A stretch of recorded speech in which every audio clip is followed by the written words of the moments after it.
Hello, my dear ones. Tonight we're together again. Our Psychology by the Fireplace evening. Outside it's winter, but I think it will be warm, cozy, and interesting for us. And you see, for those who watched my episodes 5 years ago, Psychology by the Fireplace had a long pause. But I decided to give in to your requests and bring this series back. Many of my clients and students loved it. Look, Stephanie has been updated. Those who watched 5 years ago remember he used to be kind of grey. And here sits a little angel. This was my symbol. I also had wise Sophia. I would place one or the other of my favorite figurines. Now Stephanie has a girlfriend. Look how he has transformed. If you remember him, he's become so beautiful, already looking like a little person. This is also my creativity. This is how I rest. And look, today I chose a question for you. By the way, if you want, you can pause, or get a drink, make some tea, and then listen with me and sip your tea together. And I continue. Today I chose a question for you about the shadow and our year 2026 because people have been asking me. I'll read the question. I read somewhere that this year everything will help a person meet their shadow. How awful! Tell me, how do I get through it? What's so awful about that?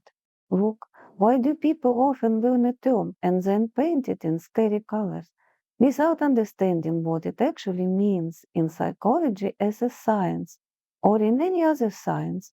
We are speaking about psychology from the viewpoint of spirituality too, of course, because it is, after all, a science of the soul. The shadow. What is the shadow? Jung worked with the shadow very deeply, and his writings describe it best clearly in a way that isn't frightening. We often think the shadow is something bad inside us, right? For many people who don't know Jung's work or scientific psychology, they've heard something somewhere, and it seems like shadow is scary. And you can often hear speculation like, your shadow side is so strong. Sometimes clients would come to me and say, my husband told me he won't live with me because it's impossible to live with me. I have a strong shadow side. Or the other way around. A wife would say this to her husband. There's a lot of speculation. Someone reads something and then comes and says, help me. My wife doesn't want to walk with her shadow at all. And that's why it's very hard to live with her. People simply don't understand what it is. So, what is a shadow in real psychology? It is what was repressed. It isn't bad. It isn't evil by itself. It is some qualities that we push down. As Jung said, and I love to repeat it, a person lives outside himself. Neurosis is when a person lives outside himself, not quite his own life, but the life that is right, proper, as it should be, and some parts of him were pushed out. How can I explain this best with a simple example? Let's take the simplest example. Imagine a child is born into a family where etiquette is strict, where there are very traditional rules of behavior. If he runs and shouts when he's happy, the parents are horrified. They start telling him, you can't do that. Why are you doing that? Right? So what actually gets pushed into the shadow, into the subconscious, like a program that was never lived through, never transformed into something mature, what gets pushed out is strong joy, a powerful emotional ability to rejoice. And the sincere expression of that joy is pushed into the shadow. That's it. A ban is placed on it. So what forms there without the sun, without awareness, when it gets stamped? You are unworthy, you are wrong. Into what does this ability to rejoice gradually turn if it was crushed inside a person and never formed? Imagine it like this. A small joyful child is simply thrown into a closet without love, without support, without the chance to grow and develop. who will he become there? Well, he will probably become not something evil, but something, not the beautiful thing that could have grown. And that is the shadow. So much gets pushed out because it is forbidden. People don't want to walk with it, or they don't know how. They get scared if a child, a personality, differs from parents, caregivers, teachers, and it gets pushed out inside the person. That is the shadow. It is what we either once betrayed ourselves, because sometimes we suppress things on our own, or what was suppressed in childhood by the significant adults we depended on.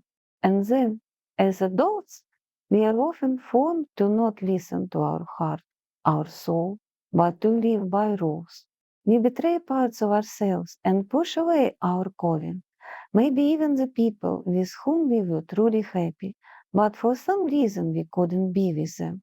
Maybe mom approved, maybe mom didn't, maybe dad did or didn't. Maybe the person didn't fit your social status or your ambitions, yet in reality it was a loved person. You push away your need to love. You push away, perhaps, your vocation. And later a person can push a lot there by himself. And of course, those qualities that live there without the sun of your awareness become shadow sides and nothing more than that. It is when we were not accepted as we are, and when we ourselves could betray something inside. And of course, over time it transforms there into things that are not the best. So we figured out why this happens. Yes, a little child thrown into a closet grows there somehow, the way he can. And later, even that light in someone can irritate you or something similar. Someone is openly joyful, and it triggers you because in you it was beaten down and thrown away. Sincere openness, impulsiveness, spontaneity.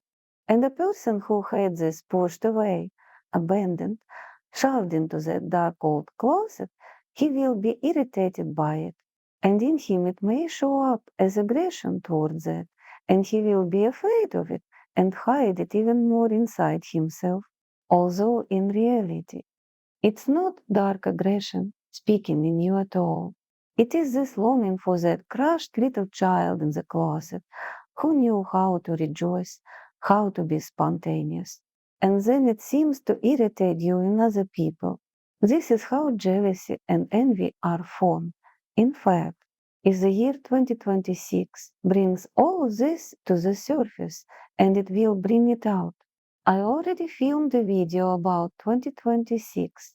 You can watch it, and maybe I'll film another one too. I don't know in what order the videos will be released, so I don't know in what order you'll see them. But one video about 2026 will definitely already be on the channel. And truly, this year will be very intolerant of your inner falseness, of those features of you that were chased into the closet, pushed into the shadow, not allowed to develop, not allowed to become whole within you, cut off from your wholeness, from yourself.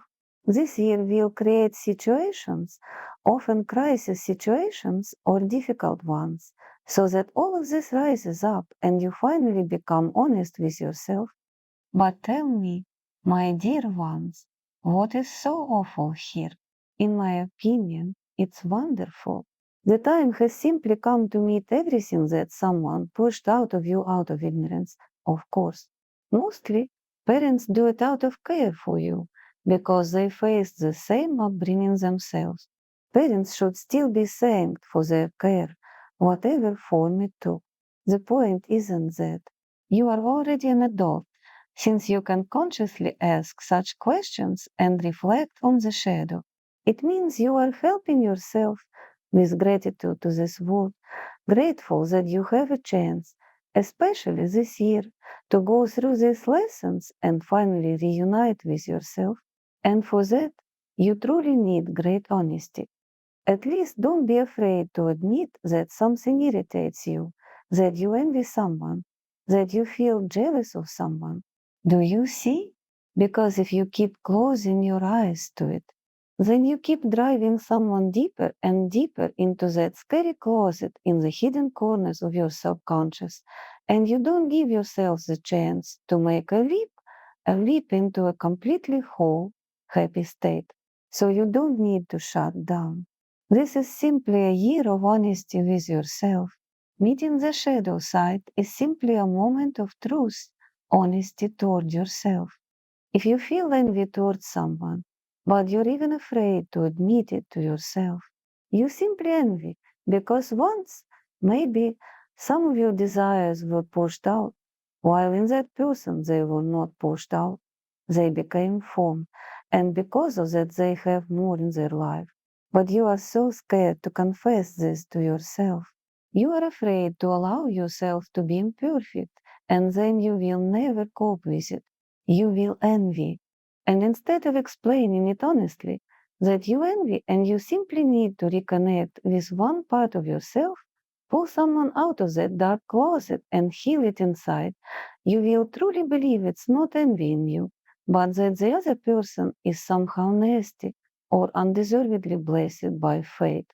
You get irritated with someone and think it's not just some suppressed aggression in you, but that this person is, in general, bad, right? They irritate me, so they're bad. But the fact that someone irritates us doesn't mean they are bad. Something is being triggered. Something reflects in you what was once chased, crushed, and repressed inside you, and you often project it onto the person. They may not have those qualities at all. They may have wonderful qualities, but something in you fires as something that was repressed. And then you get this desire. I won't look into my self file, just put a label. That one is bad. That one is not smart. That one is bad in some other way. And why they're bad, often you can't even truly explain. But you can always invent a reason. Do you need to? Or is it better to look inside yourself? People are only the scenery around you, so that you become more whole, learn more love, acceptance, and appreciation for the world. And that's all. So there is nothing scary about meeting your shadow side. You simply need to understand what it is. And 2026 is truly a year of great sincerity toward yourself.